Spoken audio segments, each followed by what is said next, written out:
Instrucciones: el fútbol pierde la inocencia.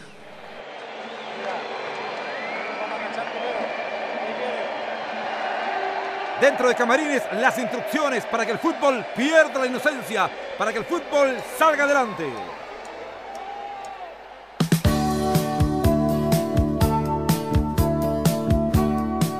En los años posteriores al golpe de Estado, el fútbol chileno siguió funcionando con aparente normalidad. El mismo año 73, Colo-Colo había llegado a la final de la Copa Libertadores de América, y 2 años más tarde, Unión Española repetiría aquel logro.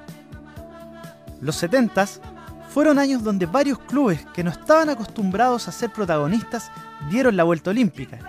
Fue el caso de Huachipato en 1974, el de Everton en 1976 y el de Palestino en 1978, además de Unión Española, que dominó esta época con los títulos de 1973, 1975 y 1977. Es indiscutible la adhesión que despierta el fútbol en el ciudadano común. No cabe duda que los militares sabían de esto y realizaron toda clase de esfuerzos para que la actividad funcionara, como veremos a lo largo de esta investigación.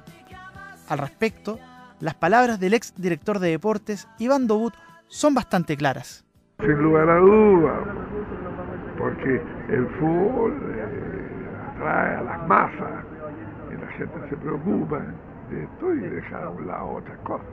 Y si usted no le da plata para que el equipo de Temuco viniera a jugar a Santiago o fuera a jugar a Concepción, todo, saltaba la olla en Temuco. Y si no le da a Concepción, saltaba en Concepción, y si no en Viña. Y la otra, pues, es que los tipos, usted cuando había un partido de fútbol, llevaba un equipo de fútbol y lo llevaba a una ciudad y era es como lo hacen ahora comercialmente, la Copa Gato, la Copa Chile, que le lleva un partido extra, le llega y la gente va al estadio. Pero yo no creo ya eso que dice usted, los derechos humanos, porque en ese entonces nadie sabía que ocurría nada. Sin embargo, en esta época se germina la semilla del relajo moral. Muy a tono con los tiempos, la testera del organismo rector del balompié criollo, la Asociación Central de Fútbol, fue ocupada a partir de 1975 por un uniformado, el general de carabineros Eduardo Gordon Cañas. La llegada de Gordon a la Asociación Central de Fútbol estuvo marcada por lo nebuloso del proceso eleccionario. Cualquier tipo de votación estaba prohibida por el decreto ley número 349, promulgado en marzo de 1974. Entre los pliegues de este bando resaltaba el hecho de que las directivas vigentes podían permanecer en sus cargos indefinidamente. No obstante, el presidente en ejercicio, Francisco Fluxá, insiste en ser reelecto a través de las urnas y, confiado en sus relaciones gubernamentales, acude a la Dirección General de Deportes y Recreación, DIGEDER. Ellos autorizan una forma insólita de elección. Debían emanar 15 nombres del Consejo de Presidentes y, en base a aquella lista, el director de deportes, Guido Osandón, designaría a dedo a la nueva directiva. Alfredo Asfura participó de este proceso y hasta el día de hoy no le encuentra objeciones. Yo participé de la elección del general Golo, lógicamente que yo estaba con el grupo que pierde la elección, con Fluxá. Estamos hablando de esto del año 75, donde Gordon, que iba primitivamente en la lista de Fluxá, producto de una elección que iba a haber en Pinturán.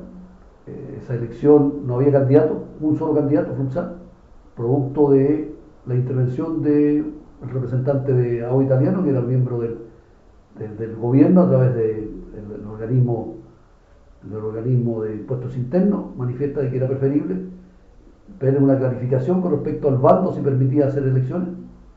Se deja pendiente la elección, error de la candidatura de Fluxá, no permitió eso. Eso dio margen a que en el receso entre lo que se estaba solicitando, una semana o 15 días, de clarificar cuál era el alcance del bando, que no permitía reuniones como para elegir autoridades, aparecen los clubes grandes, Colo-Colo, la Chile y la Católica, levantando la candidatura de Gordo. Pero eso fue en base a una elección, no fue intervención del gobierno tampoco. Pese a la opinión de Asfura, el presidente de la FIFA, Joseph Blatter, es claro al explicar la postura del organismo frente a situaciones anómalas como esta. Naturalmente el fútbol no es independiente, el fútbol un deporte, pero debe organizarse de una manera autónoma en un país. En un país tú debes respetar las leyes, las reglas, y existen leyes también del deporte.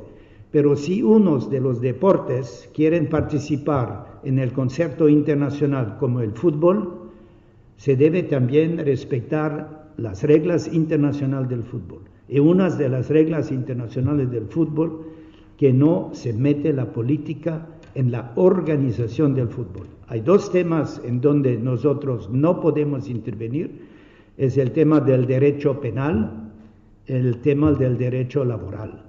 Pero el tema de la organización, de una competición, de la elección de los dirigentes, esto es un tema que nosotros debemos mantener, si no, el fútbol internacional no puede organizarse.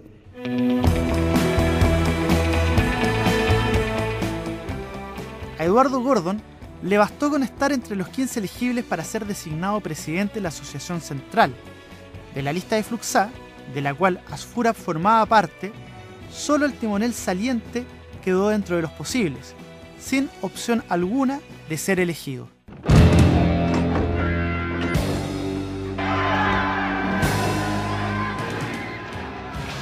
La presidencia de Eduardo Gordon fue ordenada en el aspecto económico, ya que dejó las arcas del organismo de calle Erasmo Escala con números azules. Sin embargo, en lo deportivo, los resultados fueron flojos, porque la selección chilena fracasó en la Copa América de 1975 y en las eliminatorias para el Mundial de Argentina 1978. El verdugo fue el mismo, Perú. Pero lo más grave ocurriría a comienzos de 1979, cuando Chile se preparaba para disputar el Sudamericano Juvenil de Paysandú, Uruguay. El plantel era dirigido por Pedro García y entre sus jugadores se encontraba uno que en el futuro daría bastante que hablar, el arquero Roberto Rojas.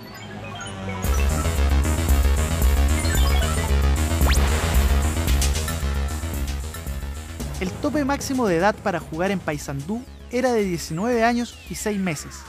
Sin embargo, solo un jugador cumplía con esa norma. Los demás estaban pasados hasta por 3 años, como era el caso de Iván Soto y José Carlos Quirós, quienes tenían 22 años.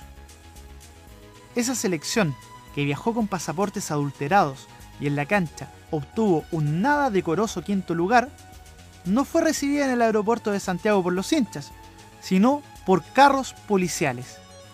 Y los jugadores no lo podían creer. Se los estaban llevando detenidos y algunos, como el técnico Pedro García, estuvieron más de 2 meses en la cárcel. 30 años después, Gabriel Rodríguez recuerda lo ocurrido con sus compañeros de profesión. Lo Gordon igual fue vicepresidente del fútbol.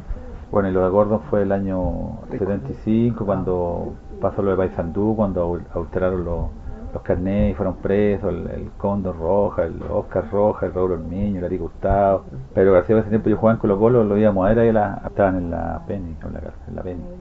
Eso fue ahí un error. No obstante, el juicio de otro futbolista de ese entonces, Jorge Aravena, es más lapidario. Yo sé que hoy día tengo 50 años y yo puedo decirle a usted que tengo 48, pero los documentos míos van a decir toda la vida que tengo 50. Y aquellos que cometieron errores lo pagaron, ¿no? Estuvieron en la cárcel alto tiempo. Era complicado, ¿no? Porque obviamente se había tratado de hacer trampa en forma muy burda.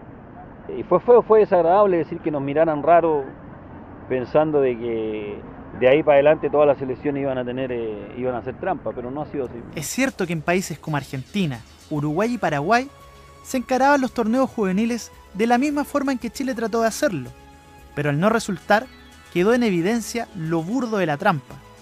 Al respecto, Jorge Vergara, quien hacía sus primeras armas como dirigente de Colo-Colo, comenta aquella situación. En esa época, en toda Sudamérica, el tema era más o menos álgido.